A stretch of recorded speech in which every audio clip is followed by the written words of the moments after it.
Hi folks, Pete Hamer here with Hamer's Cycle Service. In my last video I was talking to you about the four things that someone who rides bikes on a regular basis should be able to do on their own bikes.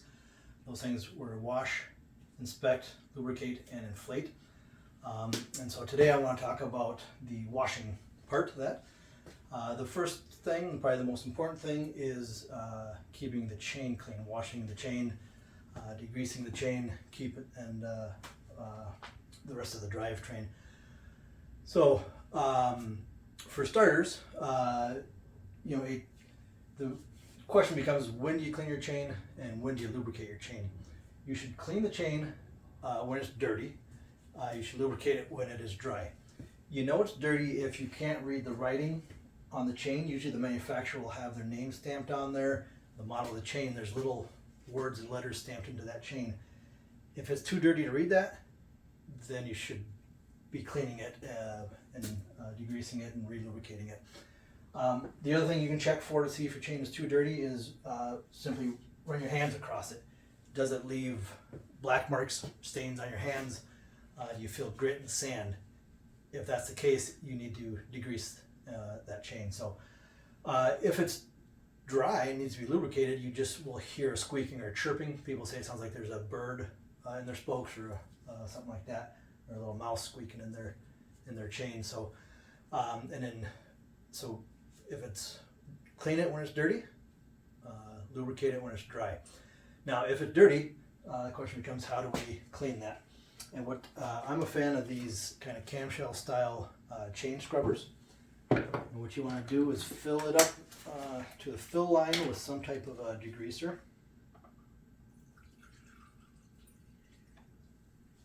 And then you're going to take and clamp that on your chain. And hopefully you can see that well. I have a rag down here just to kind of keep the floor clean. And you're going to go ahead and pedal the bike backwards.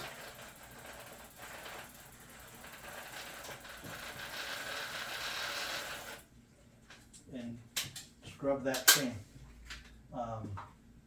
You can reuse this degreaser. You want to dump it back into the bottle, and don't worry about that dirt. It'll settle down in there, and the next time you go to use it, it'll be at the bottom, and it'll still degrease just fine. Now, some people are concerned that there's going to be degreaser in the chain and they don't want to lubricate it because they're afraid it'll break down the lubricant. Doesn't hurt to go ahead and wipe the chain off. If you're concerned and you want to dry your chain, go ahead and use some isopropyl alcohol. I bought the mint scented kind just because it smells good. This will continue the cleaning and degreasing process, but it will also flush out degreaser and dry your chain.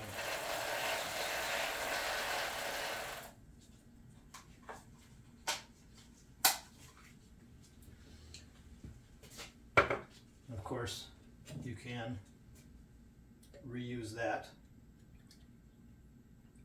by dumping it back into the container. Wipe off the excess.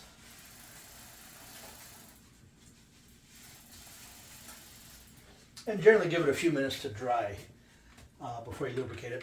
Now, the next question becomes, what chain lubricant should you use? I'm a fan of dry lubricants. I find I get about 200 miles per application, and I don't have to clean my chain if I'm riding in dry conditions. If I'm riding in the summer on the streets or off-road mountain biking, we don't ride in muddy conditions in Minnesota, so it's all dry conditions. If I use a dry lubricant, my chain doesn't get dirty, and I don't have to clean it again. If I use an oil or a wet lubricant, my chain gets dirty and I have to clean it, but I have to clean it about every 50 miles. It gets dirty so quick. So I'd rather apply fresh lubricant every 150, 200 miles than clean and degrease every 50 miles. So now that my chain is hopefully dried, we're going to apply the lubricant.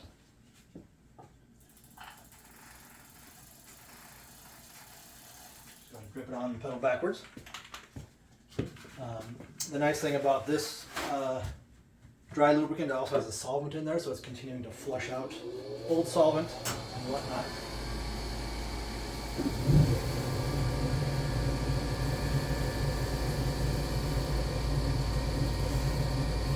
And with a dry lubricant, you want to let it dry before you ride it, maybe 10-15 minutes. It's best maybe to do this after a ride rather than before the ride. So the next thing, if you want to wash your bike, it's just as simple as some Dawn dish soap and some water in a spray bottle. And spray it down, wipe it off. If you're outside, you can use a garden hose and a bucket of dish soap and some scrub brushes, and then just rinse it off. Don't use